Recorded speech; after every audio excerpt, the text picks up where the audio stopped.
Merci beaucoup. Je voulais simplement à cette étape faire quelques remarques et quelques commentaires. D'abord, se redire le moment où nous sommes d'une instruction budgétaire qui prend, je le crois en tout cas, un caractère très particulier cette année.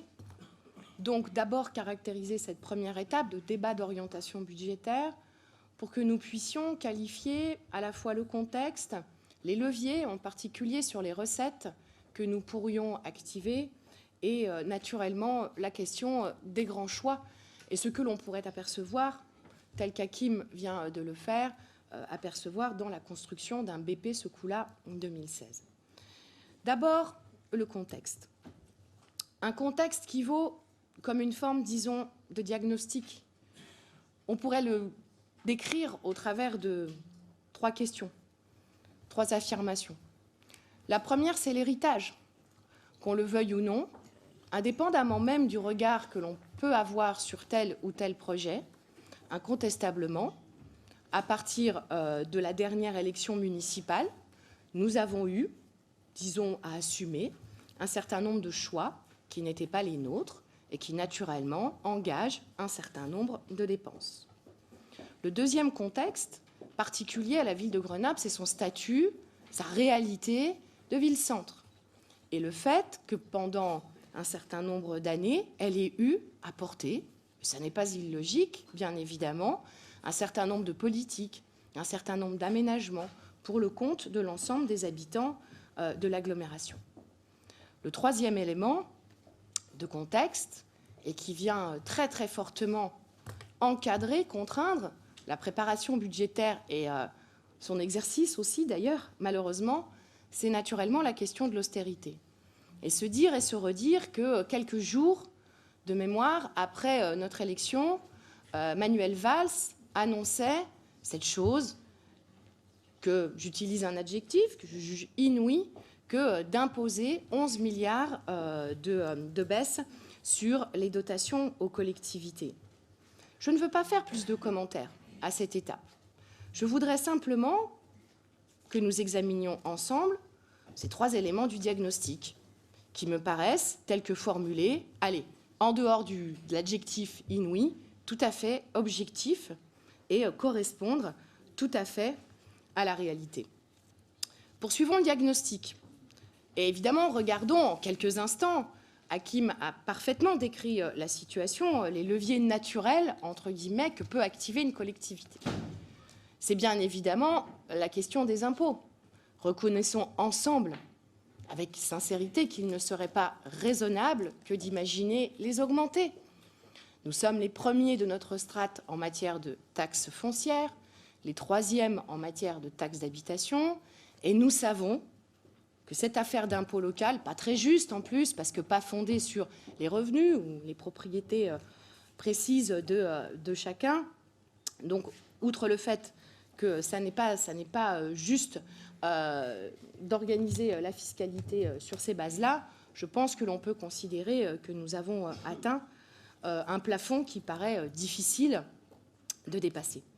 Sur la question du recours à l'emprunt, il apparaît là aussi que la situation d'endettement de la ville, l'obligation, et après tout c'est logique, de respecter un certain nombre de ratios, ne laisse pas imaginer que nous puissions y avoir recours sans avoir bien précisément analysé la situation pour fixer une barre qui là aussi ne paraît pas dépassable. Voilà sur les aspects du diagnostic. Nous allons bien évidemment avoir le débat, chacun confrontera ses arguments, mais il me semble difficile tout de même de remettre en cause ce diagnostic. Pour autant, ça a été dit, je n'y reviendrai pas, un certain nombre de choix ont été faits. Pour certains difficiles, voire douloureux même, disons les choses comme elles sont. Mais pour chacun d'entre eux, assumés et construits de façon consciente.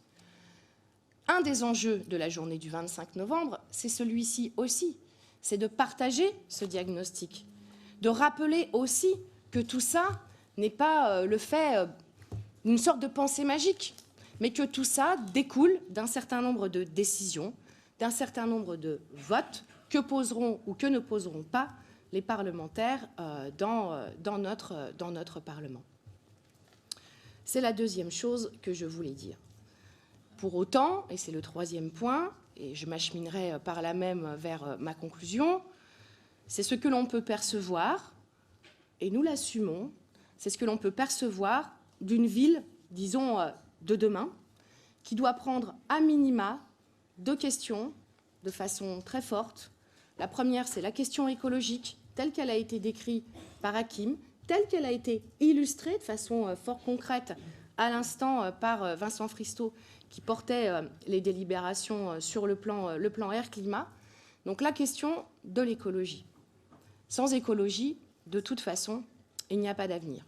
Le deuxième enjeu, c'est libérer l'initiative républicaine, citoyenne, redonner, donner, je ne sais pas s'il y a eu un âge d'or idéal de ce point de vue-là, donner en tout cas davantage de possibilités pour les Grenoblois de s'inviter non seulement dans la construction des politiques publiques, mais aussi de leur mise en œuvre.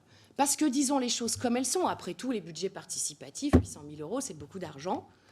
Et quand on en a peu, évidemment, c'est compliqué de les mobiliser. Après tout, on aurait pu dire tout ça, espèce de cerise sur le gâteau, et quel intérêt ça a. Si nous voulons maintenir absolument ce cap, c'est pour cette raison-là, pour libérer de l'initiative citoyenne et républicaine. Et reconnaissons, là aussi ensemble, que depuis le week-end dernier, cette affaire-là devient une nécessité tout à fait impérative. Et bien sûr, malheureusement, continuer à travailler à la construction, à la consolidation aussi de ce qu'Hakim a indiqué comme étant en notre nom à tous le bouclier social. Je termine. Le passage en métropole est un moment qui est un moment crucial.